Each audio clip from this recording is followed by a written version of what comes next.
बिस्मिल्लाहिर्रहमानिर्रहीम। Dear viewers, अस्सलाम वालेकुम। आज की इस वीडियो के अंदर हम बात करेंगे जो रिग्रेशन एनालिसिस हमने रन किया था ईव्यू सॉफ्ट के अंदर। तो उसकी आउटपुट के कि कितने सेक्शंस होते हैं, कितने पार्ट्स होते हैं। अगर मैं आपके सामने दोबारा क्विक में जाकर एस्टिमेट इक्वेशन करता हूँ कि पहले मैं डिपेंडेंट वेरिएबल लिखता हूँ which is sales space C space advertisement. जब भी मैं रिग्रेशन रन करता हूँ तो ये जो आउटपुट आती है रिग्रेशन की, तो मेरे पास ये तीन पार्ट्स के अंदर डिवाइडेड है। ठीक है, this is the part one, this is the part two and this is the part three. है तो वो रिग्रेशन आउटपुट का हिस्सा ही, लेकिन डिफरेंट सॉफ्टवेयर के अंदर ये इंफॉर्मेशन नॉर्मली प्रोवाइडेड होती है। और किसी में इंफॉर्मेशन ज़्यादा भी हो सकती है, किसी में इंफॉर्मेशन कम भी हो सकती है, डिपेंडिंग अपॉन तो कौन सा सॉफ्टवेयर आप यूज़ कर रहे हैं। लेकिन मैं ईव्यू सॉफ्टवेयर यूज़ कर रहा हूँ। तो ईव्यू सॉफ्टवेयर के अंदर पहले पार्ट के अंदर जो हमें इंफॉर्मेशन दी जाती है वो ये दी जाती है कि डिपेंडेंट वेरिएबल क्या है, यानी कि वो सेल्स है। और अगर हम इक्वेशन को याद करें तो sales a function of advertisement, तो हम लोगों ने sales is equal to beta not plus beta one into advertisement, हमने ये इक्वेशन रन की। अगर ये इंडिपेंडेंट वेरिएबल है तो इंटरसेप्ट और स्लोप कहाँ पे होगा, वो इधर होगा। वो इस सेकंड पार्ट में उसकी डिस्कशन है। यानी कि फर्स्ट पार्ट के अंदर वो डिपेंडेंट वेरिएबल को अगर बात कर रहा है, तो सेकंड पार्ट के अंदर क्योंकि हमने जो वेरिएबल्स हैं इनके कोफिशिएंट्स को हमने एस्टिमेट करना है, तो that will become the part of second output. ठीक है, आउटपुट का वो सेकंड पार्ट है। अब कौन सा मेथड हम यूज कर रहे हैं, हम ordinary least square method use कर रहे हैं, तो वो यहाँ पे हमें बताता भी है। लेकिन नॉर्मली ये है कि जब हम एस्टिमेट में जाते हैं तो हमारा मेथड यहाँ पर लीस्ट स्क्वायर मेथड है।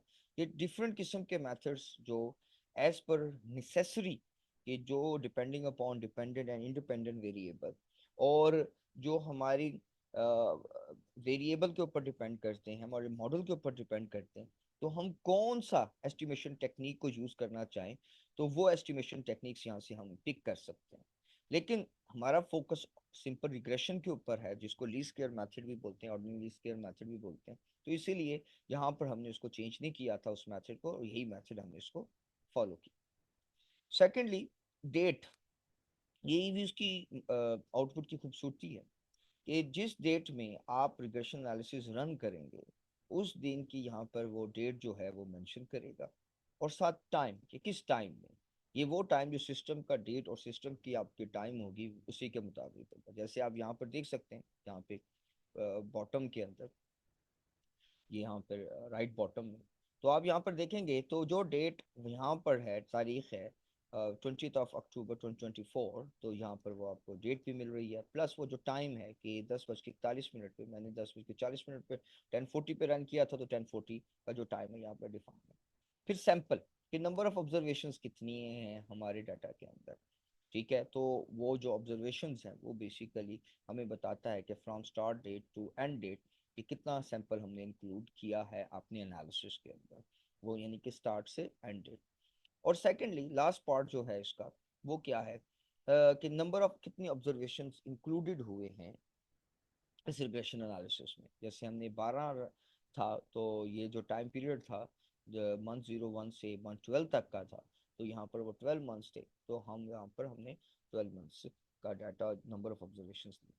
अगर हम चाहते तो यहाँ पर इस सैंपल को चेंज भी हम यहाँ पर कर सकते थे। ओके, अगर हम चेंज करके करना चाहें तो मसलन कि मैं मंथ 12 की जगह 11 मंथ्स को तक का रन करना चाहता हूँ, यहाँ पे मैं चेंज कर देता हूँ, ओके करता हूँ, तो ये 11 मंथ्स के ऊपर 11 ऑब्जर्वेशन के ऊपर मुझे एनालिसिस कर कर दे देगा। ठीक है, तो ये मैं इसे दोबारा 12 कर देता हूँ, ये 12 ऑब्जर्वेशन के ऊपर मुझे रिग्रेस करके दे रहा है। ठीक, तो ये आपके पास जो है वो ऑब्जर्वेशन हैं, ये वो इंफॉर्मेशन हैं, सॉरी, जो बेसिकली कि हमें ये बता रहा है कि आपके पास एक जेनेरिक इंफॉर्मेशन है कि वेरिएबल कौन सा यूज़ कर रहे हैं, कौन सा मेथड यूज़ कर रहे हैं, किस टाइम यूज़ कर रहे हैं, किस तारीख में यूज़ कर रहे हैं, और कौन सा कितना सैंपल साइज और कितनी नंबर ऑफ ऑब्जर्वेशन है। दूसरा जो टेबल है वो बेसिकली बात करता है नंबर ऑफ वेरिएबल्स की बात करता है, उन वेरिएबल्स के कॉफिशिएंट्स क्या होंगे जो हमने एस्टिमेट करने हैं, जो हमने लास्ट वीडियोस के अंदर हमने इसको डिस्कस किया था कि कैसे एस्टिमेट्स होते हैं, ठीक है ना, उनकी बात करता है।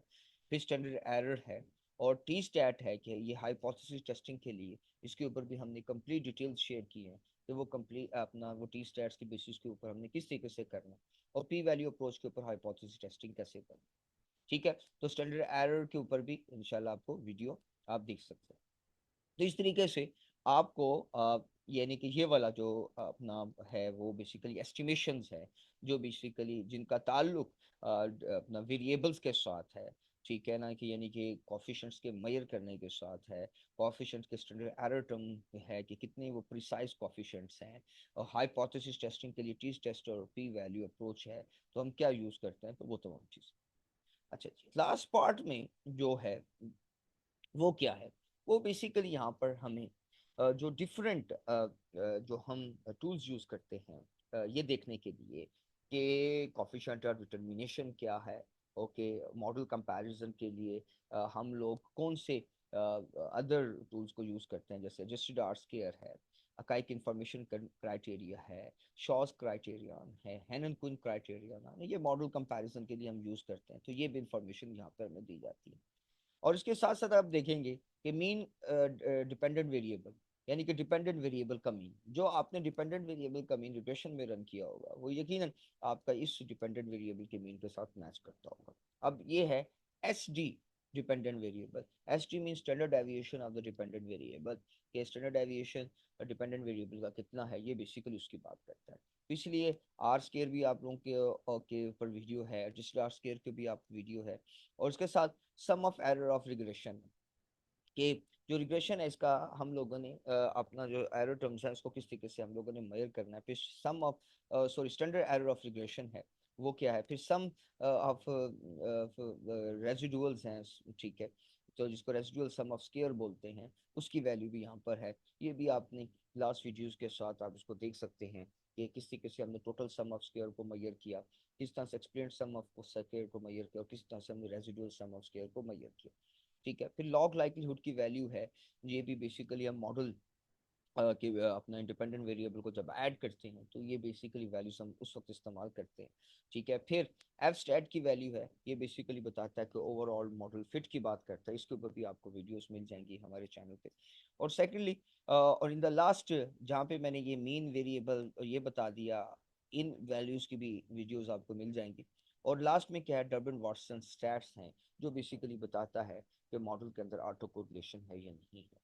तो ये बेसिकली जब भी आप रिग्रेशन रन करेंगे तो ये आउटपुट आपको हमेशा मिलेगी, और इस आउटपुट की बेसिस के ऊपर हम अपने मॉडल्स की एस्टिमेशन करते हैं।